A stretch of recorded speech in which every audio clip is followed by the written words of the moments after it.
Abner Doubleday was born in Ballston Spa, New York in 1819. His family tree was entrenched in U.S. history. His paternal grandfather, also named Abner, fought in the Revolutionary War. His maternal grandfather was a mounted messenger for George Washington. His great-grandfather was a Minuteman, and his father fought in the War of 1812 and was a congressman later in life. Abner was sent to Cooperstown to live with his uncle, where he attended a private preparatory high school. He entered the U.S. Military Academy at West Point in 1838, where his military career began. He proceeded to serve in the Mexican-American War.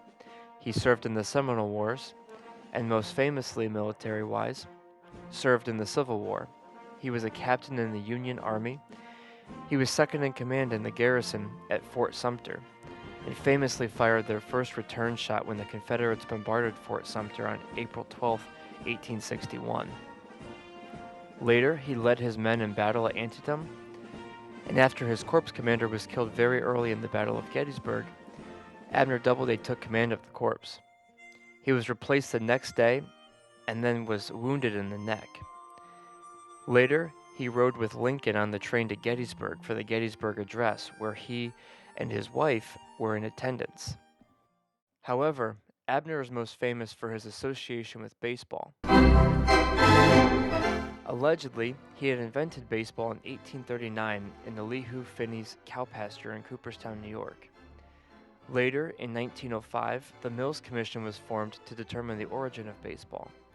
Appointed by A.G. Spaulding, the Mills Commission consisted of A.G. Mills, Morgan Bull Kelly, Arthur Gorman, Nicholas Young, Alfred Reach, George Wright, and James Sullivan. No, not that James Sullivan, this James Sullivan. The final report was issued on December 30th, 1907, which claimed that Abner Doubleday did indeed invent baseball. The claim was almost entirely based on an article in the Akron Beacon Journal in Akron, Ohio, from April 3, 1905. The article was titled "Abner Doubleday Invented Baseball" and featured the testimony of 71-year-old Abner Graves from Denver, Colorado. Graves fabricated the entire story of 1839, stating that he had attended school with Doubleday and recalled seeing Doubleday draw a baseball field in the dirt and on paper. Nobody from the commission ever met with Graves to corroborate the story, who later spent his final days in an insane asylum after killing his wife.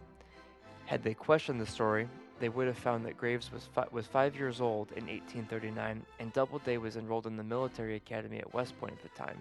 He was nowhere near Cooperstown. Later, in 1919, Doubleday Field was built on the land once owned by the farmer Elihu Finney. An old baseball was found in the attic of a farmhouse in 1934. The ball was believed to have once belonged to Abner Graves, which led to the assumption that Doubleday himself must have actually touched the ball, which became known as the Doubleday baseball. The person who found the baseball, Stephen Clark, had other baseball items in his collection and stored them in the Cooperstown Village offices as an exhibit. Clark was then sent other baseball items from Ford Frick and William Harridge, the NL and AL presidents at the time, along with Kennesaw Landis, commissioner of baseball. Frick then proposed that Cooperstown house the Baseball Hall of Fame. The Hall of Fame elected its first class in 1936, and the building was dedicated on June 12, 1939, to mark baseball's centennial year, 100 years from the year they thought Abner Doubleday invented baseball in 1839. That is the story of Abner Doubleday. Despite having a very decorated military career, he is most famous for something he had nothing to do with. There is zero evidence Abner Doubleday ever acknowledged baseball's existence, let alone invented the game himself. Thanks to the Akron Beacon Journal in Akron, Ohio, none of that matters. Abner Doubleday will forever be woven into the fabrics of America's pastime.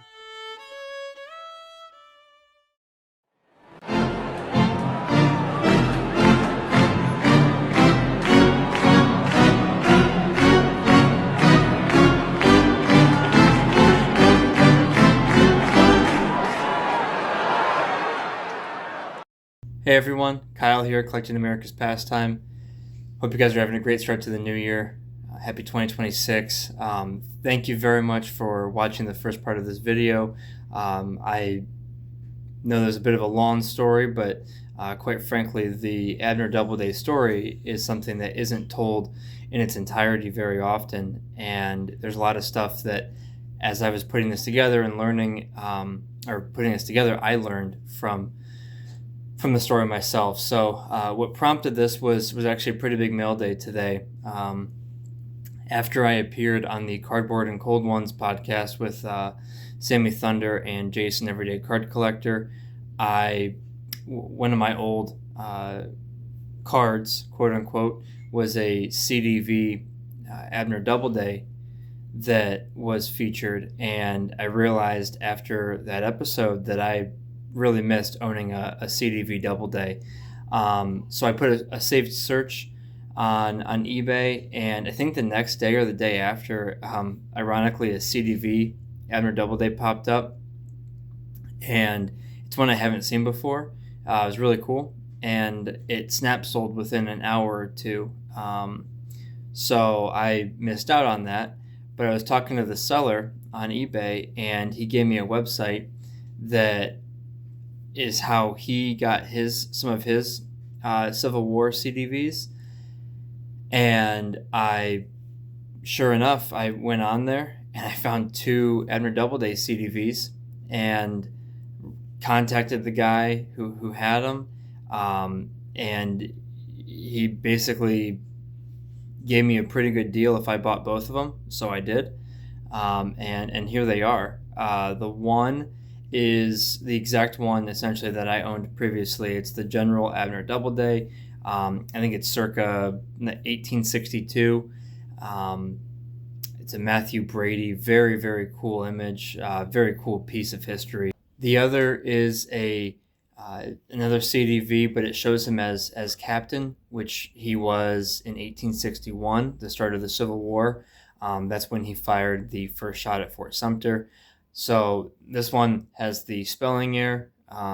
It just says Doubleday instead of Doubleday. Another really cool piece. It also says Fort Sumter on there, which I like. So yeah, the back is really cool on both of these. It's just a really cool piece of history. So we homeschool our kids, as I've mentioned before. So I'm going to use, I'm only keeping one of these. I'm going to keep the captain one. I'm going to try to recoup some cost on the general one. So, but the captain one I'm going to keep, and I'm going to use it when we get to the Civil War part of history, and we're teaching that. I'm going to use it to talk about, Doubleday and Fort Sumter and Antietam and Gettysburg. So really, really cool pieces of history. So anyways, that's it. Wanted to share my mail day, but also make sure the true story of Abner Doubleday and the myth that he invented baseball was covered, because I don't know how often that's talked about. So thank you very much for watching. If you learned something or if you like the content, please like and subscribe. Otherwise, live free, dream big.